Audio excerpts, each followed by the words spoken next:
Good morning students. आज हम ना नया टॉपिक स्टार्ट करते हैं, मॉडल्स फॉर एटम। इससे पहला मॉडल दिया गया था थॉमसन मॉडल। ये एटम के मॉडल थे कि एटम जो है वो होगा कैसा। थॉमसन ने जो पहला अपना एजम्पशन दिया कि शायद कुछ ऐसा होगा, उस मॉडल का उसने नाम रखा रेजिंग पडिंग मॉडल, या तो उसका नाम रखा उसने वाटरमेलन मॉडल। तो वाटरमेलन क्यों बोला गया, समझो मेरी बात को। जैसे तरबूज होता है, तरबूज के अंदर जो लाल वाला पार्ट होता है उसने उसको मान लिया सारा नेगेटिव चार्ज, और जो काले वाले बीज होते हैं उसके अंदर उसने मान लिया ये पॉजिटिव चार्ज है। तो उसने कुछ ऐसा मान लिया कि नेगेटिव चार्ज के अंदर पॉजिटिव चार्ज एम्बेडेड है। ठीक है। रेजिंग पडिंग, रेजिन का मतलब होता है किशमिश, पडिंग का मतलब होता है हलवा। तो हलवे के ऊपर जैसे किशमिश वगैरह ऊपर से पड़ी होती है, तो उससे कंपेयर करके बता दिया कि किशमिश को मान लिया पॉजिटिव चार्ज और पूरे हलवे को मान लिया नेगेटिव चार्ज। फिर बात करते हैं रदरफोर्ड मॉडल की। रदरफोर्ड नाम के साइंटिस्ट आए, उन्होंने अपना एजम्पशन देने की कोशिश की, समझाने की कोशिश की कि एटम होता कैसा है। तो ओवरऑल रदरफोर्ड ने क्या किया, एटम का स्ट्रक्चर समझाने से पहले एक एक्सपेरिमेंट कंडक्ट करके देखा, और उस एक्सपेरिमेंट का नाम था gold foil experiment. Gold foil experiment या तो अल्फा पार्टिकल स्कैटरिंग एक्सपेरिमेंट, ठीक है, कुछ भी बोल सकते हो आप। इसने क्या किया, इसने एक सोर्स लिया अल्फा पार्टिकल का। अल्फा पार्टिकल होता क्या है बेटा, हीलियम का न्यूक्लियस। न्यूक्लियस जैसे आपने स्ट्रक्चर ऑफ एटम कभी देखा होगा, तो पहले किसी एटम के अंदर सेंटर में क्या होता है बेटा, न्यूक्लियस, और चारों तरफ होते हैं इलेक्ट्रॉन्स। यहाँ पर इलेक्ट्रॉन इलेक्ट्रॉन इलेक्ट्रॉन घूमते हैं, और सेंटर में होता है न्यूक्लियस। जबकि न्यूक्लियस के अंदर होते हैं प्रोटॉन और न्यूट्रॉन। न्यूक्लियस में होता है प्रोटॉन और एक होता है न्यूट्रॉन, और चारों तरफ होते हैं इलेक्ट्रॉन्स। डन। हुआ क्या, ये सोर्स है अल्फ़ा पार्टिकल का। अल्फ़ा पार्टिकल जो यहाँ से बाहर निकला वो स्ट्रेट गोल्ड फॉइल के थ्रू पास हुआ और इधर चला गया। इसने पूरे सेटअप को कवर किया एक डब्बे के अंदर, और इस डब्बे को अंदर से पेंट कर दिया। ये जो पेंट हो रखा है साइड से, ये जो पेंट था वो था जिंक सल्फाइड का, फॉर्मूला होता है ZnS। इसे पेंट किया। इसको पेंट करने का फ़ायदा क्या था कि अल्फ़ा पार्टिकल जब भी इससे निकले कहीं जाके टकराए, तो जहाँ जाके वो टकराएगा वहाँ मैक्सिमम ब्राइटनेस क्रॉस करेगा वो, मतलब वहाँ ग्लिटरिंग हो जाएगी, ग्लोनेस आ जाएगी, तो पता लगेगा कि पार्टिकल आके यहाँ पे टकरा रहा है। तो ये इसका फ़ायदा था। ये जो है ये है गोल्ड फॉइल की शीट, और गोल्ड फॉइल की जो शीट थी इसके थ्रू एक्सपेरिमेंट करके देखा गया। इस एक्सपेरिमेंट के बाद इसने कुछ रिजल्ट निकाले। उसके जो रिज़ल्ट थे उससे क्या इसने कंक्लूजन निकाला कि जो एक एटम होता है उसके अंदर 99% जो पार्ट होता है वो बिल्कुल एम्प्टी स्पेस होता है। देखो ये गोल्ड फॉइल थी, इसके अंदर बहुत सारे एटम होंगे, और बहुत सारे एटम्स के अंदर से हमने हीलियम के पार्टिकल को बाहर निकाला। 99% particle went through the foil without any deflection. Without any deflection मतलब सीधे सीधे आए और सीधे सीधे चले गए। 99% पार्टिकल सीधे आए और सीधे निकल गए, मतलब रास्ते में कुछ उनसे टकराया ही नहीं। तो इससे पता लगा कि किसी भी एटम के अंदर मैक्सिमम स्पेस जो होता है वो क्या होता है, खाली। ये गोल्ड फॉइल है, एटम मान लो छोटा सा होगा कहीं यहाँ पे, इसके अंदर कितने एटम्स हैं, बहुत सारे एटम हैं, 10⁴ एटम इतनी सी थिकनेस में होते हैं। तो ऐसे तो बहुत सारे हो जाएंगे। तो यहाँ से पहला कंक्लूजन ये निकला कि एक एटम के अंदर मैक्सिमम स्पेस क्या होता है बेटा, एम्प्टी होता है। ठीक है। फिर इसने दूसरा पॉइंट निकाला, some particle get deflected at some angle. कुछ अल्फ़ा पार्टिकल ऐसे थे जो छोटे मोटे एंगल पे डिफ्लेक्ट हो गए। देखो ये वाला पार्टिकल यहाँ से निकल के जा रहा था, जाना तो इसको ऐसे चाहिए था, लेकिन थोड़ा सा डिफ्लेक्ट हो गया। जिस एंगल पे वो डिफ्लेक्ट होता है उसको बोलते हैं स्कैटरिंग एंगल। क्या बोलते हैं बेटा, स्कैटरिंग एंगल। ठीक है। फिर लास्ट पॉइंट निकाला, इसने बताया कि हर 10,000 में से, मैंने यहाँ पे आपको शायद 1,000 लिख दिया, 10,000 लिखना चाहिए।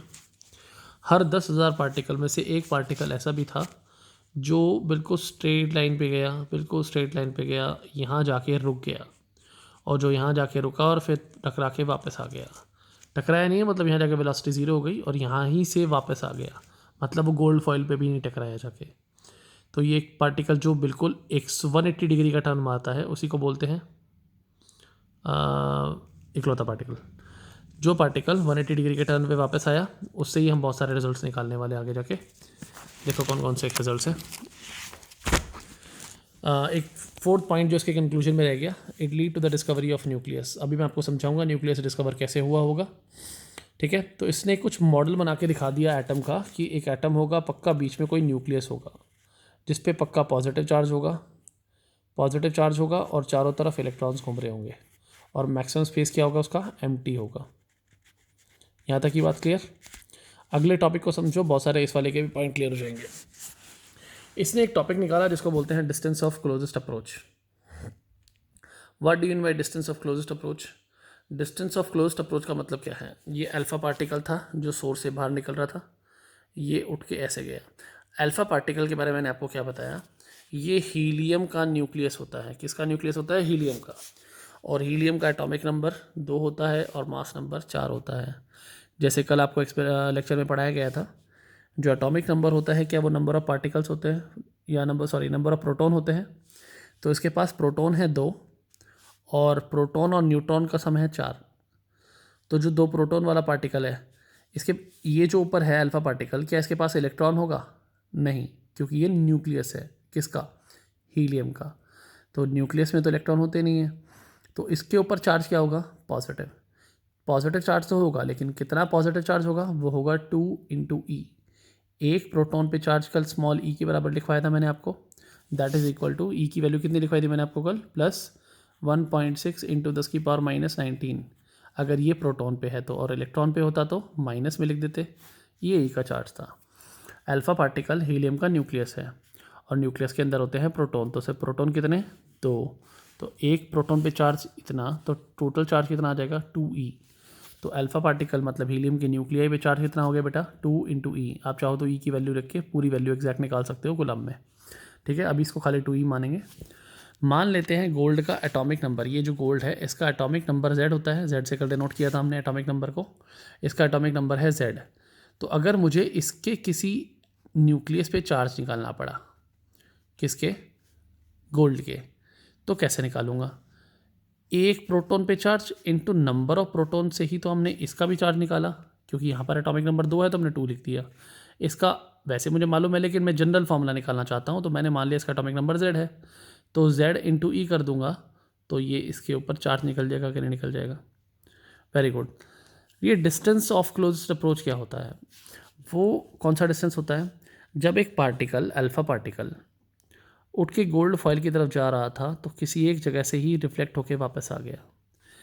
जब भी कोई बॉडी सिंगल एक्सिस पे बिल्कुल 180 डिग्री का टर्न लेती है तो उस पॉइंट पर उसकी वेलोसिटी क्या हो जाती है? 0। इस जगह पर वेलोसिटी क्या हो जाएगी बेटा इसकी? 0। आपको समझाने के लिए एक और एक्सपेरिमेंट करके देखो। आप बॉल को उठाओ, हवा में फेंको, हाईएस्ट पॉइंट पर वेलोसिटी कितनी हो जाएगी? 0। तभी तो वो वापस आ पाएगी उसी एक्सिस पे। लेकिन अगर थोड़े एंगल पे फेंकोगे तो उसकी वेलोसिटी कभी 0 नहीं होती। समझ में आया? अगर आपने बॉल को बिल्कुल परपेंडिकुलरली ऊपर फेंका तो हाईएस्ट पॉइंट पे वेलोसिटी क्या हो जाएगी? 0। अगर एक ही एक्सिस पे कोई बॉडी वापस अपनी पोजीशन पे आती है तो एंड पॉइंट पर उसकी वेलोसिटी हमेशा क्या हो जाती है? 0। तो यहाँ पर इसकी वेलोसिटी कितनी होगी बेटा? 0। यहाँ वेलोसिटी 0 हो गई तो इसकी काइनेटिक एनर्जी कितनी हो जाएगी? यहाँ पे 0। तो हम यहाँ पर इसके पास अपनी कोई ना कोई वेलोसिटी थी और इसकी अपनी कोई ना कोई वेलोसिटी थी। ये वेलोसिटी यहाँ जाके बिल्कुल 0 हो गई है, ठीक है। हमें निकालना है ये वाला डिस्टेंस, इसको बोलते हैं डिस्टेंस ऑफ क्लोज्ड अप्रोच। मतलब यही पार्टिकल, अल्फा पार्टिकल, इससे कितनी दूरी से, ये वाला जो डिस्टेंस होता है, ये वाला, ये जो दूरी है R0, कितनी दूरी से वापस आ गया, इसी को बोलते हैं डिस्टेंस ऑफ क्लोज्ड अप्रोच। अब इन चीज़ों को, इसका सम निकालने के लिए मैं आपको कुछ बेसिक समझाता हूँ, जो आपको वैसे तो 12th क्लास के फर्स्ट चैप्टर फिजिक्स में आएगा, लेकिन यहाँ पर जानना बहुत ज़रूरी है। अगर मान लो हमारे पास कोई चार्ज है Q1 और एक चार्ज है Q2 और दोनों के बीच में दूरी है R। एक चार्ज है Q1, एक चार्ज Q2 और दोनों के बीच में दूरी है R। तो उनके बीच में कोई ना कोई फोर्स तो लगेगा। अब मान लो ये दोनों चार्ज हमारे पॉजिटिव होते, अगर ये दोनों चार्ज पॉजिटिव होते तो इनके बीच में रिपल्शन होता, और एक पॉजिटिव होता दूसरा नेगेटिव होता तो अट्रैक्शन हो जाता। इनके बीच में जो फोर्स लगती है, इसका फॉर्मूला फोर्स का एक लॉ देता है जिसको बोलते हैं कूलम्ब्स लॉ। क्या बोलते हैं? Coulomb's law. और ये जो फोर्स होती है ये डायरेक्टली प्रोपोर्शनल होती है जितना भी चार्ज हो उनका मल्टीप्लिकेशन के, ठीक है, इनका मैग्नीट्यूड के मल्टीप्लिकेशन के बराबर होती है, और इन्वर्सली प्रोपोर्शनल होती है उनके डिस्टेंस के स्क्वायर के। कुल मिला के ये प्रोपोर्शनैलिटी के साइन हटा के हम एक कांस्टेंट लगाएंगे, वो कांस्टेंट होता है ये, इसको बोलते हैं 1/4 pi epsilon not, 1/4 pi epsilon not.